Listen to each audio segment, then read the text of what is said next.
평생 맞고 살았습니다. 하지만 마지막엔 제가 이겼습니다. 이제 그날의 이야기를 들려드리겠습니다. 세상에는 끝을 봐야만 알 수 있는 일들이 있습니다. 사람의 마음도 인연의 끝도 참고 견디며 살아보지 않은 사람은 모릅니다. 저는 평생 참으며 살았습니다. 그게 여자의 덕이라 믿었고 그게 가족을 지키는 길이라 생각했습니다. 그 사람은 술만 마시면 달라졌습니다. 낮에는 조용했지만 밤이면 사람이 아니었습니다. 손에 든 술병이 바닥을 때리면 제 하루는 거기서 끝났습니다. 그 사람의 주먹보다 무서운 건 아무 말도 하지 않는 침묵이었습니다. 그 침묵은 언제나 폭풍의 전조였습니다. 저는 숨을 죽이고 기다렸습니다. 그게 살아남는 방법이었습니다. 그렇게 세월이 흘렀습니다. 저는 늙었고 아이들은 떠났습니다. 남은 건 냉랭한 집안 공기와 술 냄새뿐이었습니다. 아침이면 깨진 잔을 치우고 저녁이면 밥을 차렸습니다. 그게 제 하루의 전부였습니다. 사람들은 말했습니다. 그래도 참고 살아야죠. 그 말이 칭찬인 줄 알고 살았습니다. 하지만 그건 칭찬이 아니었습니다. 그건 제 고통을 외면하는 말이었습니다. 그래도 웃었습니다. 그게 여자의 몫이라 배웠으니까요. 그런데 어느 날 시장에서 제 이름이 들렸습니다. 진수 엄마 들었어요? 그 말에 발걸음이 멈췄습니다. 사람들의 눈빛이 이상했습니다. 며칠 후 소문이 제 귀에 들어왔습니다. 그 사람이 이웃 여자와 함께 다닌다는 이야기였습니다. 밥을 먹고 밤에도 불이 꺼지지 않는다고 했습니다. 처음엔 믿지 않았습니다. 하지만 며칠이 지나도 술 냄새가 나지 않았습니다. 그제야 알았습니다. 소문이 아니라 사실이었습니다. 집으로 돌아오며 생각했습니다. 나는 왜 이렇게까지 참았을까? 사람이란 맞으면서도 버려질까 두려워하는 존재였구나. 사랑이 아니라 두려움 때문에 살았다는 걸 그제야 알았습니다. 그날 밤 잠이 오지 않았습니다. 천장을 보며 스스로에게 물었습니다. 내가 무엇을 잘못했을까? 어디서부터 이렇게 된 걸까? 하지만 대답은 없었습니다. 대신 가슴 깊은 곳에서 낯선 뜨거움이 올라왔습니다. 분노였습니다. 그 분노는 낯설었지만 이상하게 따뜻했습니다. 다음 날 거울을 봤습니다. 눈빛이 달라져 있었습니다. 울지 않았습니다. 이제는 울어도 아무도 들어주지 않으니까요. 대신 마음속에서 결심이 일어났습니다. 이번에는 내가 나를 지켜야 한다고요. 며칠 뒤 문을 두드리는 소리가 들렸습니다. 문을 열자 이웃 여자가 서 있었습니다. 그녀는 조용히 말했습니다. 박복래 씨, 우리 이야기 좀 해요. 그 한마디가 제 인생을 바꿨습니다. 그날 이후 제 마음속에서 두려움 대신 작은 불씨가 피어올랐습니다. 그 불씨는 오래 참은 사람만이 품을 수 있는 단단한 용기였습니다. 며칠이 지나고 저는 그녀를 다시 만났습니다. 이웃 여자가 아니라 이제는 제 마음을 아는 사람이었습니다. 그녀는 말했습니다. 그 사람 제가 데려간 게 아닙니다.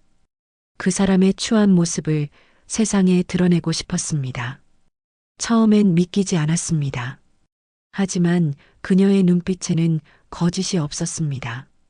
그녀도 상처를 가진 사람이었습니다. 저와 닮은 오래된 상처였습니다. 우리는 차를 마시며 이야기를 나누었습니다. 말보다 침묵이 길었지만 그 침묵 속엔 이상한 위로가 있었습니다. 같은 상처를 가진 사람끼리만 느낄 수 있는 공감이었죠. 그녀가 말했습니다. 이제 박복래 씨가 해야 할 일이 있어요. 이제는 참지 말고 돌려받으세요. 그 한마디가 제 안의 두려움을 지웠습니다. 우리는 함께 앉아 종이에 글자를 적었습니다. 은행 절차, 위임장, 인감증명서, 그녀의 손끝은 단단했고 그 손끝에서 제 삶을 되돌릴 용기가 느껴졌습니다. 그녀가 제게 말했습니다. 박복래 언니, 이건 복수가 아니에요. 언니 인생을 되찾는 일이에요. 그 말이 제 가슴 속에 오래 남았습니다. 며칠 뒤 큰딸 미선이가 찾아왔습니다. 엄마, 제발 그 여자랑 엮이지 마세요. 저는 아무 대답도 하지 않았습니다. 대답을 하면 더 아플 걸 알았습니다. 그 대신 말했습니다. 괜찮다, 엄마는 괜찮다. 하지만 그날 밤 딸의 눈물이 생각나 잠을 이루지 못했습니다. 미선이의 울음이 마음을 찔렀습니다.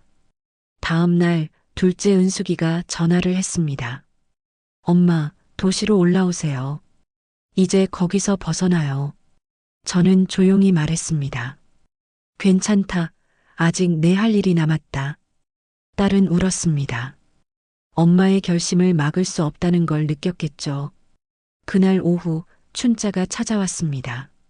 이제 저는 그녀를 그렇게 불렀습니다.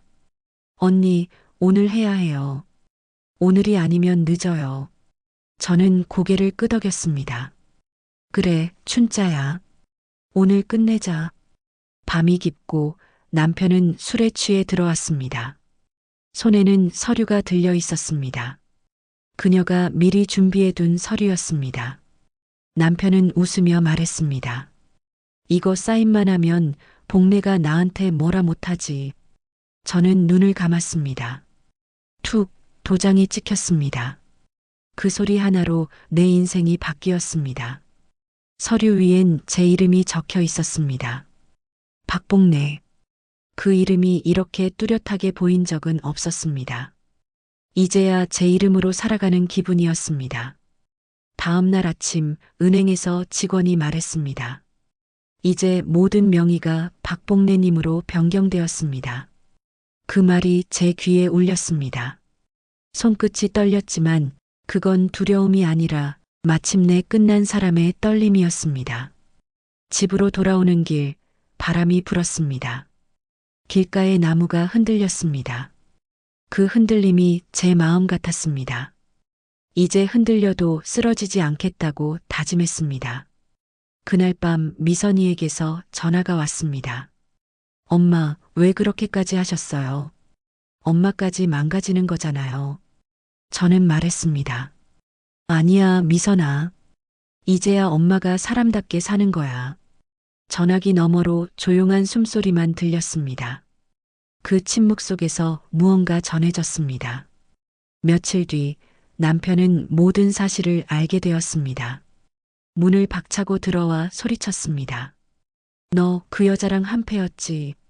저는 밥상을 닦으며 말했습니다. 이제 그만하세요. 당신 이름으로 된 건 아무것도 없습니다. 그의 얼굴이 무너졌습니다. 손에 쥔 서류를 흔들며 소리쳤습니다. 이게 무슨 짓이야, 내 거야. 하지만 이미 모든 게 끝나 있었습니다. 그때 문이 열리고 딸들이 들어왔습니다. 미선이는 제 곁에 춘자를 보고 소리쳤습니다.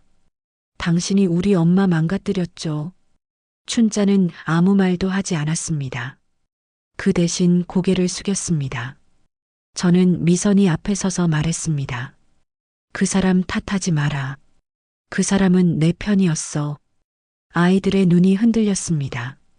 믿을 수 없다는 표정이었죠. 아들 진수가 말했습니다. 아버지, 이제 그만하세요. 그 한마디에 남편의 어깨가 주저앉았습니다. 서류가 바닥으로 떨어졌습니다. 다 망쳤어. 다 내 잘못이야. 그는 그렇게 중얼거렸습니다. 춘자가 제게 다가와 말했습니다. 언니, 이제 끝이에요.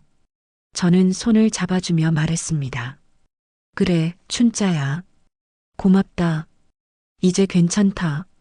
그녀는 고개를 숙이고 떠났습니다. 문이 닫히는 순간 제 마음이 환하게 열렸습니다. 그날 밤 창문을 열었습니다. 바람이 들어왔습니다. 커튼이 흔들렸습니다. 그 바람 속에서 그녀의 목소리가 들렸습니다. 언니, 이제 웃어요. 그래, 춘자야. 나 이제 웃는다. 며칠이 지나고 남편은 떠났습니다. 짐이라 부를 것도 없는 낡은 옷 몇 벌만 챙겼습니다. 현관문이 닫히는 소리가 길게 울렸습니다. 그 소리를 들으며 마음이 허전했습니다. 하지만 그 허전함은 슬픔이 아니었습니다. 이제야 제 안의 빈자리를 제 이름으로 채울 수 있을 것 같았습니다. 며칠 동안 연락이 없었습니다. 아들 진수가 전화를 했습니다. 엄마, 아버지 연락 없어요? 저는 대답했습니다. 없다. 그래도 괜찮다. 그 침묵 속엔 미안함이 섞여 있었습니다. 큰딸 미선이는 자주 찾아왔습니다. 조용히 밥을 차리고 제 옆에 앉았습니다. 엄마, 이제는 얼굴이 편해 보여요. 그래, 이제야 사람 얼굴이 됐지. 그 말에 딸은 눈시울을 붉혔습니다. 둘째 은숙이가 말했습니다. 엄마, 아버지가 시장 근처에 계시대요. 그래, 어딘가에서라도 살아있겠지. 엄마, 아직 미워요? 이제는 아니야. 미움도 끝이 있더라. 그 말이 집안 공기를 따뜻하게 만들었습니다. 며칠 뒤 편지 한 통이 왔습니다. 흔들리는 글씨로 제 이름이 적혀 있었습니다. 복래야, 미안하다. 이제야 내가 얼마나 못된 남편이었는지 알겠다. 남은 인생은 버리라 생각한다. 짧은 편지였습니다. 저는 그 편지를 접어 서랍에 넣었습니다. 이제는 미워하지 않아도 될 것 같았습니다. 그를 용서하는 게 아니라 그에게서 완전히 자유로워지는 기분이었습니다. 저녁 무렵 하늘이 붉게 물들었습니다. 빨래를 걷던 손끝에 햇살이 닿았습니다. 햇살은 따뜻했고 공기는 부드러웠습니다. 창문을 열자 바람이 들어왔습니다. 그 바람 속에서 춘자가 떠올랐습니다. 언니, 이제 웃어요. 그래, 춘자야. 나 이제 웃는다. 그날 밤 아이들이 모두 모였습니다. 작은 상 위에 저녁밥을 차려놓고 나란히 앉았습니다. 미선이가 말했습니다.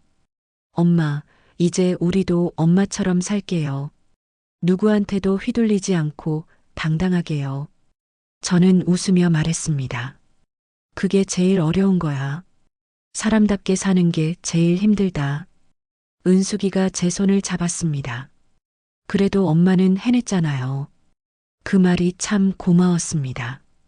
밤이 깊었습니다. 창문을 열자 부드러운 바람이 들어왔습니다. 그 바람엔 꽃 냄새가 섞여 있었습니다. 아카시아 향이었습니다. 춘자가 좋아하던 향이었죠. 저는 찻잔을 들고 창가에 앉았습니다. 노을은 이미 사라졌지만 그 여운은 제 마음속에 남아 있었습니다. 이제 제 인생의 해는 천천히 저물고 있습니다. 하지만 마음은 평온합니다. 누군가를 미워하지 않고 누군가에게 매달리지 않아도 되는 평화. 이제야 알았습니다. 끝이란 건 슬픔의 다른 이름이 아니라 새로운 시작의 문이라는 걸요. 불을 끄고 방을 걸었습니다. 어둠 속에서도 길이 보였습니다. 그 길 끝엔 제 이름이 있었습니다. 박복래. 이제 그 이름으로 살면 됩니다.